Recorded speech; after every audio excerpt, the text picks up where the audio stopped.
कैलाई चन्दा भो आउने जाने मुलबा भो रानी घाटैमा निर्माया यता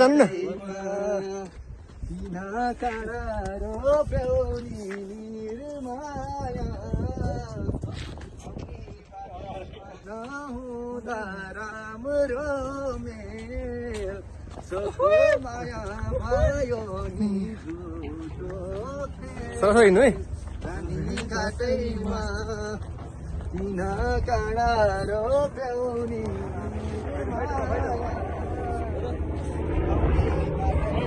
हेलिकप्टरले यहाँ उद्धार गरेको छ एकजना मान्छे चाहिँ हिजो लेक लाएर बसेपछि मुक्तिनाथमा उहाँ फस्नु भएको थियो। त्यस पश्चात यो हेलिकप्टर आएर उद्धार गरेर आज लिएर गएको छ। उद्धार हो नि त यो।